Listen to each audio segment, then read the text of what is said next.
"Don't forget that you're not my first choice, just a reliable one," she said during a fight. I said, "Okay," and the fight ended. She thought she'd won.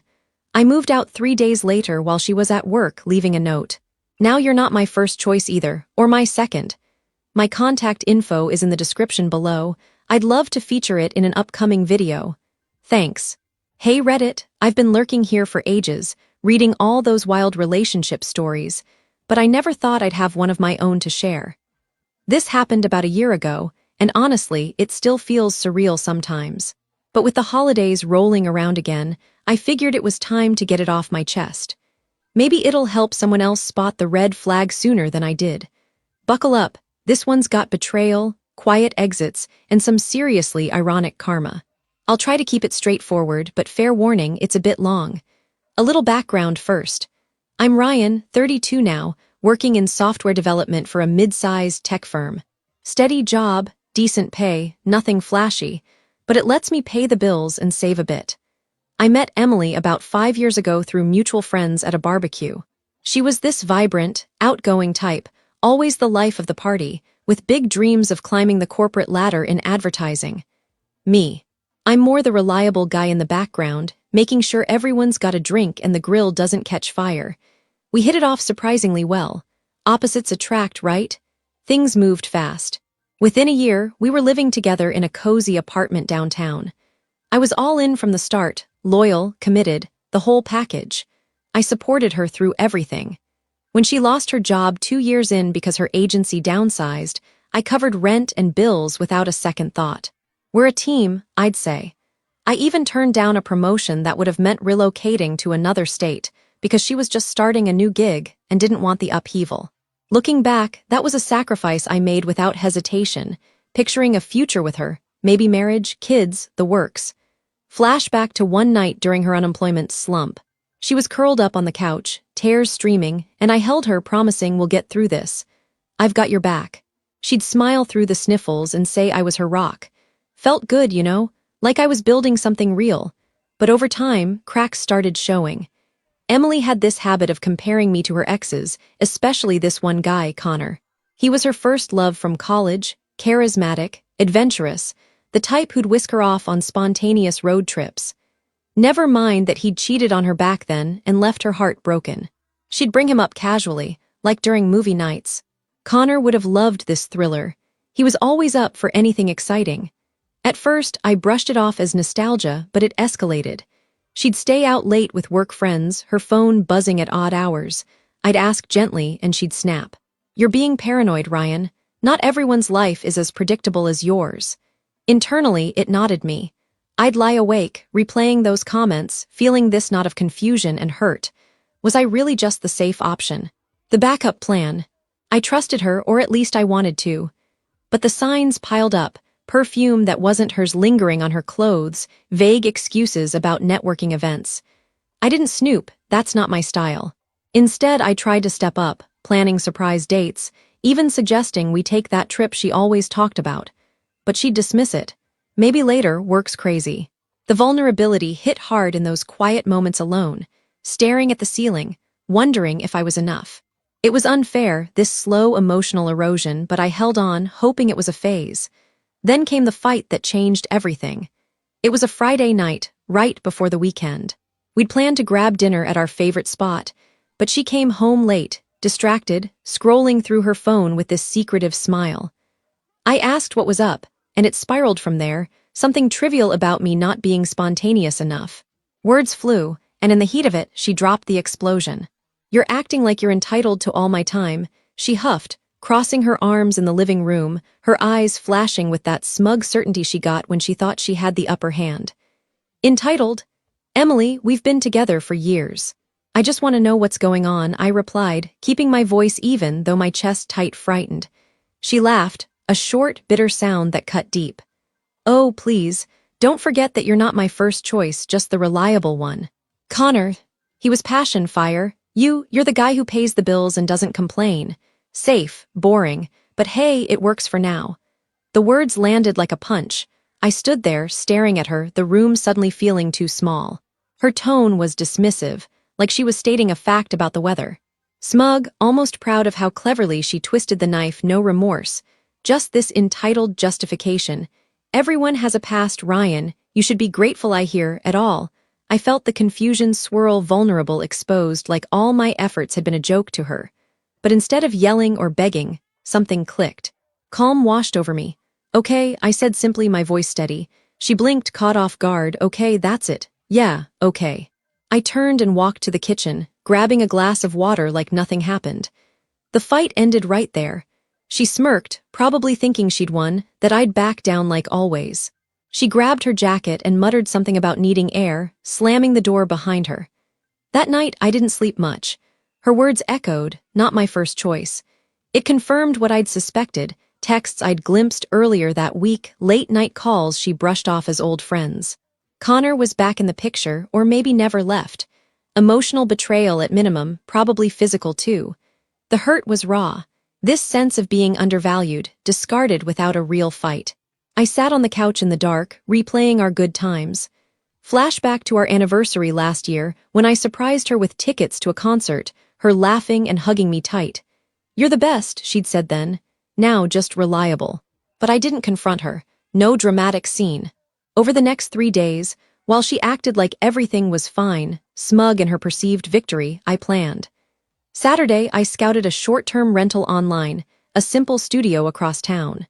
Sunday, I packed essentials quietly, clothes, laptop, a few books. Nothing she'd notice missing right away. I arranged to work remotely for a week, citing personal reasons. Internally, the confusion lingered. Why me? Why after all I'd given? But it shifted to resolve. This wasn't fixable. She saw me as a backup. I deserved better. Monday morning, she left for work with a casual see you later, still oblivious. I loaded my car, heart pounding but mind clear. Before leaving, I wrote the note on the kitchen counter. Now you're not my first choice either. Or my second. Simple, no frills. I left my key, walked out and drove away. No calls, no texts, just gone. Her first reaction came via text an hour after she got home. What, Ryan? Where are you? This is childish. Then calls, which I ignored. By evening, voicemails. Come on, we can talk about this. You overreacted. She thought it was a bluff that I'd crawl back, but I didn't. I settled into the studio, unpacked, and for the first time in months, breathed easy. The silence was deafening at first, the unfairness of it all, her twisted logic making me the villain. I journaled a bit, hit the gym, reconnected with old hobbies like hiking. It hurt, sure, those quiet nights questioning everything, but I sat with it. No rushing to fix things. Dignity over drama. Mutual friends reached out, confused. Emily says you just vanished. What happened? I kept it vague. We grew apart. Some sided with her initially, feeding her narrative that I was unstable. Her family, toxic bunch, always enabling her, left messages to man up and come back. She's upset. But I blocked the noise, focusing inward. The emotional middle dragged. That limbo of processing betrayal without lashing out. It built character, though. Slowly, vulnerability gave way to clarity. I wasn't the problem. That's when things got interesting, or rather, when karma started whispering in the background. But before the downfall, there was the silence. The emotional void I had to navigate. Reddit, if you've been through a breakup like this, you know it's not the dramatic exit that hurts most. It's the aftermath, the sitting with the unfairness.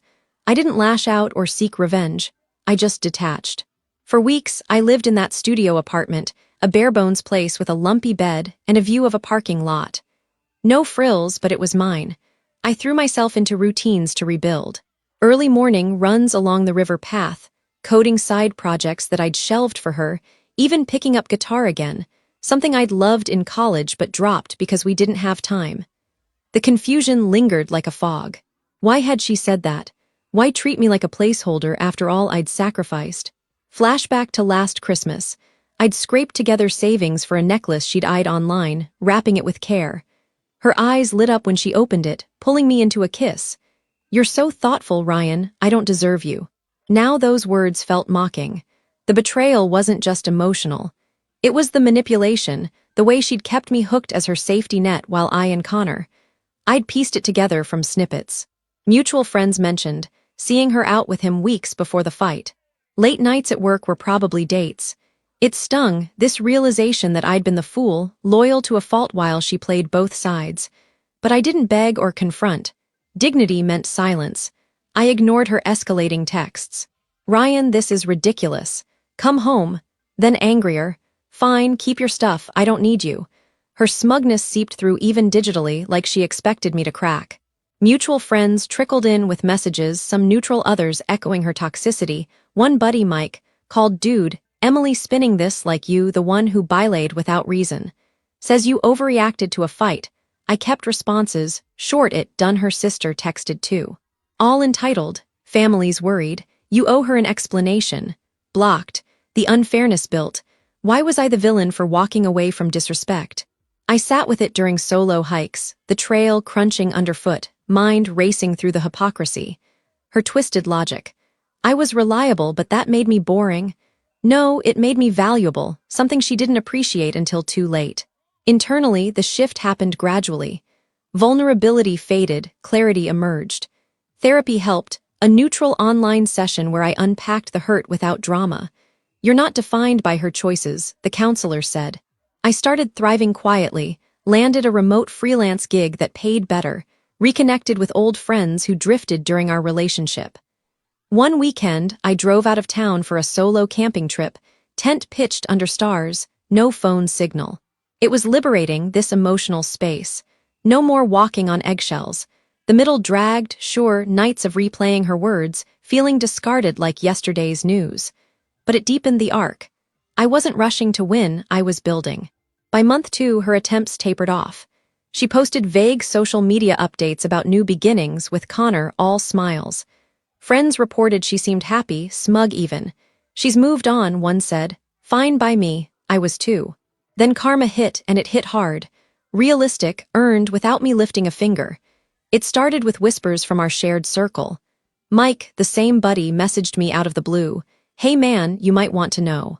Things blew up with Emily and Connor. Turns out, Connor was exactly who I'd suspected. Charismatic on the surface, but unstable underneath. He'd swept her off her feet with promises, weekend getaways, fancy dinners, but it was all facade. He was drowning in debt from bad investments, using her as a crutch. She'd moved in with him quickly, posting about their adventurous life, but cracks showed fast. First, the overused, not physical but emotional, controlling her schedule, isolating her from friends. She'd complained to mutuals about his jealousy, how he'd flip out over nothing. Then the cheating. Connor got caught with an ex, right in their apartment. Emily walked in on it, apparently. The fallout was messy, screaming matches that spilled into her work life. She was in advertising, remember? Drama like that doesn't stay private. Clients heard rumors, and her performance tanked. She got let go a month later, restructuring they called it, but everyone knew it was the distractions. Broke and humiliated, she crashed on a friend's couch, her new beginnings unraveling into isolation. Friends who defended her started distancing. She's toxic, one admitted to me, always playing victim. Her family enabled it at first, but even they backed off when bills piled up. The irony was poetic. She discarded me as just reliable, chasing excitement with Connor. Now he discarded her like a used ticket, leaving her with nothing. She became irrelevant in her own circles. Jobless, friendless, scrolling through old photos of us, I imagine. I heard it all secondhand, no gloating on my part. It felt earned, this justice, not over the top, but a natural consequence of her choices. Her reputation tanked too. Social media posts deleted after backlash, whispers at gatherings about how she'd manipulated situations. Meanwhile, I was steady, promoted at work, savings growing, even dating casually. The contrast built quietly, setting the stage for her desperation. That's when her desperation kicked in, progressive, escalating like a bad sequel no one asked for. At first, it was subtle, a few weeks after her firing. A text popped up. Ryan, can we talk? I miss our talks. I stared at it, feeling nothing but mild annoyance. No hurt anymore, just indifference. I didn't respond. Then calls started, voicemails piling up. One evening, my phone rang while I was cooking dinner in my new place. A proper one-bedroom, I'd upgraded to after the freelance gigs took off. I let it go to voicemail, but curiosity made me listen later. Hey, it's me. Emily's voice cracked a bit, not her usual smug tone. Look, Connor was a huge mistake. He used me, Ryan, cheated, left me with nothing. I know I said some awful things, but that was just anger talking. You were always the reliable one, the good one. Please call back. We can fix this. Twisted logic, right? Now I was the good one after being demoted to backup. Hypocrisy at its finest. I deleted it, no reply. But she ramped up. Next day more texts, I'm sorry, okay? I see now what I lost, you're stable, kind, everything Connor wasn't. Let's meet for coffee. Apologetic, laced with excuses. Still her words revealed the shift power, reversing her unraveling. While I thrived then the in attempt about a month. Post, I was grabbing groceries. When she showed up at the store, must have gotten my location from a mutual. She looked rough hair messy, eyes puffy. No trace of that vibrant party girl. Ryan, she called, hurrying over in the produce aisle. I turned calmly, basket in hand. Emily, her voice trembled, desperate now. Please hear me out. I was wrong, so wrong. Connor turned out to be abusive, controlling everything. He isolated me, cheated with his ex. I lost my job because of the stress. Clients bylaid. I'm crashing on Lisa's couch, scraping by on freelance that's drying up. But you were my rock, I realize that now. Can we try again? I'll chain. I set down an apple, voice firm and even. No, she blinked, face flushing. What? After everything, I said I'm sorry, you owe me a chance. You just left with that note like I meant nothing. Over. The entitlement boiled over. You made your choice, Emily. Connor was the passion, I was just reliable, remember, but that was a fight. People say stupid things. You're being savage now, I shook my head. No emotion, I'm being done, good luck. I walked away, her calling after me, but I didn't look back. It didn't stop. She got toxic friends and family involved. Her sister ambushed me with a call. Emily's a mess because of you. She cries every night, be a man, forgive her. Family sticks together. Locked. A guy friend. Tom messaged, dude. She's desperate. Connor wrecked her. Abusive texts. Drained her savings. Give her closure at least, I replied curtly. She had her closure with that first choice line. Even her mom emailed. All unpleasant. You've humiliated her enough. Come back or you're no better than Connor. The pressure was unreal, their toxicity mirroring hers, enabling demanding no accountability.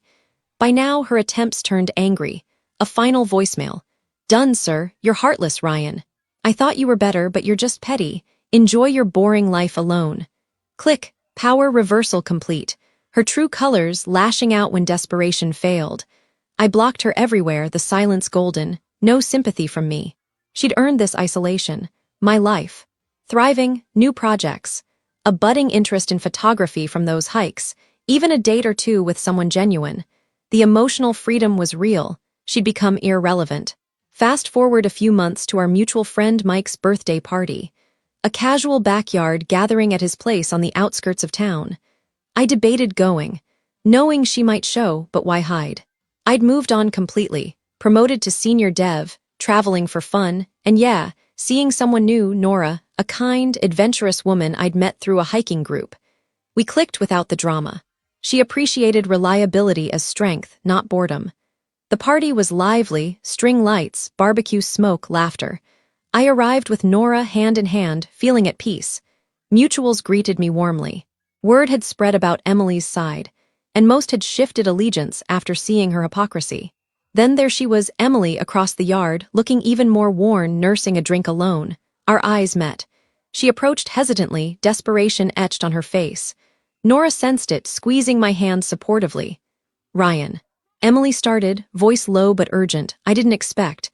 Can we talk? Privately, I nodded politely, stepping aside but keeping it public, no secrets. Nora stayed nearby, a quiet upgrade on display. Emily's eyes flicked to her, then back. Who's that? Someone who sees me as first choice? I said calmly. She winced. Okay, I deserve that. Look, I'm sorry for everything. Connor was a nightmare. He left me broke, alone. Friends ditched me after the truth came out. I see now you were the best thing I had. Please, give us another shot. I'll prove it. Her plea hung there, hypocritical, begging after dismissing me. I mirrored her logic back, firm and evolved. Remember what you said. I wasn't your first choice, just reliable. Well, now you're not mine, or my second. I've built a life without you. Better job, real connections, someone who values me fully. I gestured subtly to Nora, the contrast stark.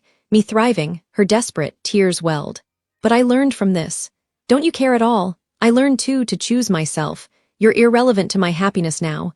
Take care, Emily, detached, no punishment, just facts. She stood there powerless as I walked back to Nora and the group. Mutuals whispered.